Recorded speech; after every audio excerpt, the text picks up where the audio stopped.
और इस वक्त की बड़ी खबर आप तक पहुंचा दें की बात है, मैं शुभकामनाएं देना चाहूँगा। महिला मुख्यमंत्री होंगी, निश्चित ही 15 साल जो शीला जी का राज रहा और जिस तरीके की कामयाबी और जिस तरीके की तरक्की दिल्ली ने उनके नेतृत्व में देखी, हम चाहेंगे कि रेखा जी भी अच्छा कार्य करें, खास तौर पर महिलाओं के सम्मान के लिए, महिलाओं के ऊपर हो रहे उत्पीड़न की तरफ उनका विशेष ध्यान देने के साथ साथ जो वादे दिल्ली की जनता से भारतीय जनता पार्टी ने किए हैं, मैं चाहूँगा कि वो जल्दी से जल्द उनको उसके ऊपर कार्य शुरू करें और दिल्ली की बेहतरी के लिए जो भी पॉजिटिव सपोर्ट हम दे सकते हैं निश्चित ही देंगे, लेकिन समय समय पर उनको घेरते भी रहेंगे अगर वो डिलीवर नहीं कर पाएंगी तो। आप कह रहे हैं कि रचनात्मक विपक्ष की आप भूमिका निभाएंगे, समय भी देंगे डिलीवर करने के लिए और नहीं कर पाए तो घेरेंगे भी। आखिरी में देवेंद्र जी, लेकिन ये जो रेखा गुप्ता का जो चेहरा है, जो चयन है, मैं देख रहा हूँ कि सारी तरफ से जो प्रतिक्रियाएं आ रही हैं बड़ी सकारात्मक आ रही हैं। क्या आपको लगता है कि बीजेपी ने बहुत सोच समझकर ये अपनी एक संघर्षशील पुरानी नेता को ये जिम्मेदारी दी? आप मानते हैं ये बीजेपी का एक अच्छा चयन है? देखिए, मैं तो यही कहूँगा, क्योंकि ये तो इंटरनल उनका मामला है, किसको बनाना चाहते हैं किसको नहीं बनाना चाहते। उनके पास एक्सपीरियंस चेहरे भी थे, उनके पास दलित चेहरे भी हो सकते थे, लेकिन निश्चित ही रेखा जी महिला हैं और कॉरपोरेशन में एक अच्छा उनका एक्सपीरियंस भी रहा है, तो इस मौके पे तो मैं अभी उनको शुभकामनाएं दूंगा। लेकिन रास्ता कठिन है और चुनौतियों के लिए और समय समय पर जो दिल्ली की जनता की मांग होगी उसके लिए वो ज़रूर तैयार रहें। कांग्रेस मजबूती के साथ अपने विपक्षी भूमिका जो रचनात्मक है डेफिनेटली निभाएंगे, समय भी देना चाहते हैं, कहीं उनका सहयोग उनको ज़रूरत होगी तो दिल्ली की बेहतरी के लिए कांग्रेस कटिबद्ध है और दिल्ली की जनता के प्रति जो जवाबदेही आज रेखा जी की बनेगी तो उसको भी और हम लगातार सचेत करने का काम करते रहेंगे। तो दिल्ली की बेहतरी के लिए सहयोग भी करेंगे, सुझाव भी देंगे, लेकिन साथ ही जो वादे किए हैं उसकी याद भी दिलाती रहेगी कांग्रेस। ये कहना देवेंद्र यादव का। शुभकामनाएं दे रहे हैं मुख्यमंत्री को, नई सरकार को। और एक बहुत अच्छी बात यह है कि शपथ देवेंद्र यादव जो कि कांग्रेस पार्टी के प्रदेश अध्यक्ष हैं, दिल्ली के इस बार बड़ा अच्छा चुनाव भी लड़ा था, लेकिन कांग्रेस पार्टी का खाता भी नहीं खुल पाया। 3 बार से लगातार वो शून्य की हैट्रिक लगा रही है, लेकिन यकीनन आगे की राह किस तरह से वो तय करेगी ये देखना होगा। फिलहाल ये रामलीला मैदान की तस्वीरें दिखा रहे हैं हमारे तमाम सहयोगी, अलग अलग हिस्सों से हमारे साथ जुड़े हुए हैं। मंत्रिमंडल में कौन कौन से चेहरे शामिल होंगे? ब्रजेश पाठक। भारतीय जनता पार्टी का कमल प्रचंड बहुमत के साथ खिला है और सबसे बड़ी बात है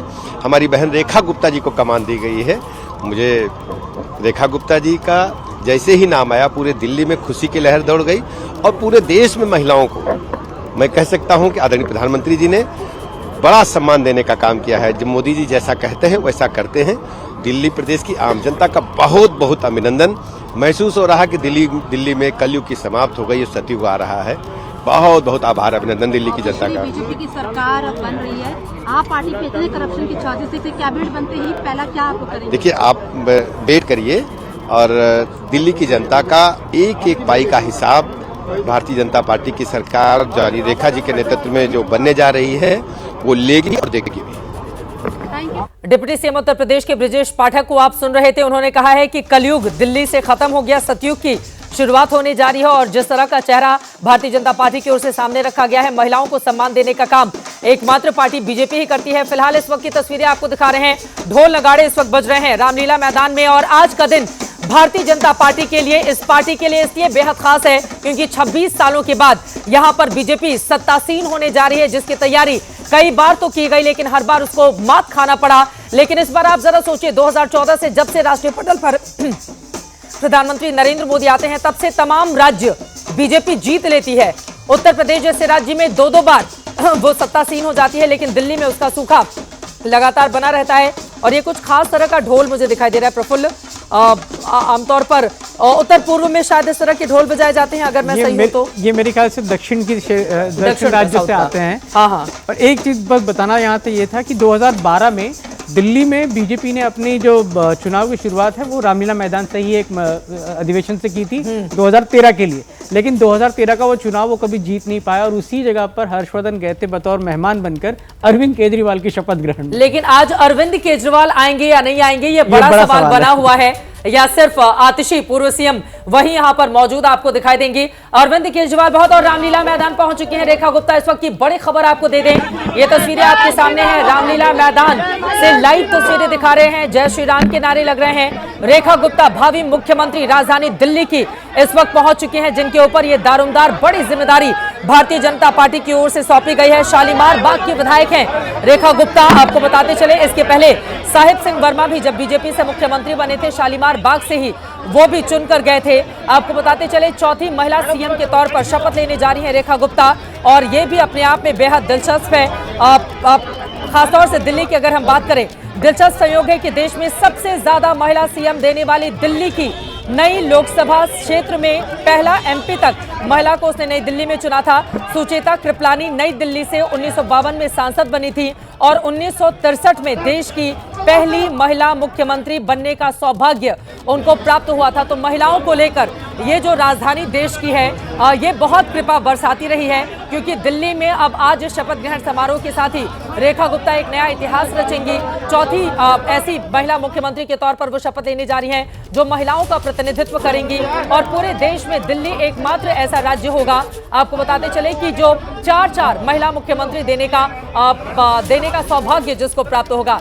रेखा गुप्ता इस वक्त आपको दिखाई देनी है तमाम लोगों से मुलाकात करती हुई। यकीनन भावी मुख्यमंत्री के तमाम प्रोटोकॉल होते हैं जिसको फॉलो करना होता है। अधिकारियों की पूरी टीम, जैसे ही विधायक दल का नेता चुन लिया जाता है, उसके बाद पूरी की पूरी टीम लग जाती है।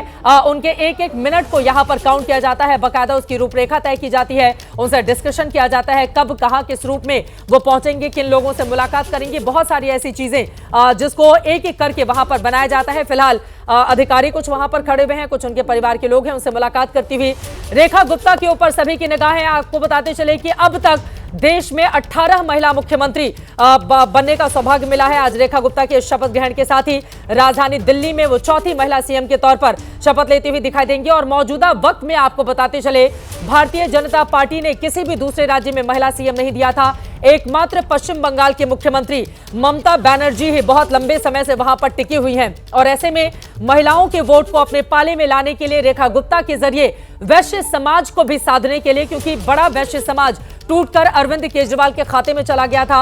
अरविंद केजरीवाल खुद ही वैश्य समाज से आते हैं, तो इसी वजह से उसको भी अपने पाले में लाने के लिए, और बड़ा दिलचस्प है, केजरीवाल भी हरियाणा से आते हैं और रेखा गुप्ता भी हरियाणा से आती हैं। उनको दिल्ली की कमान सौंप दी गई है, तो हरियाणा वालों की बड़ी चलती है दिल्ली में, कम से कम आदेश इस बात को, हाँ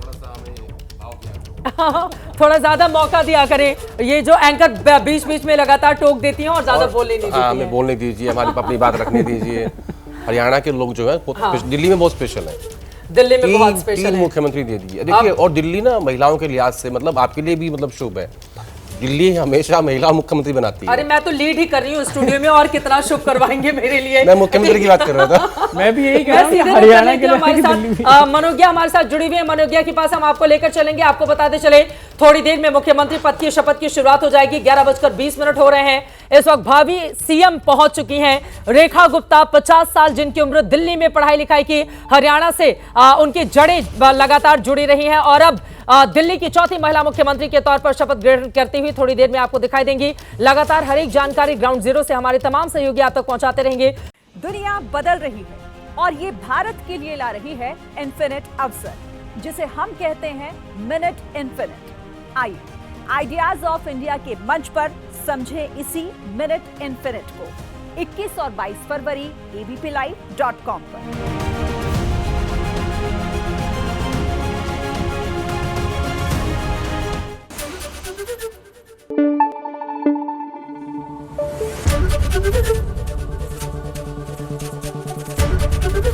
एबीपी न्यूज आपको रखे आगे।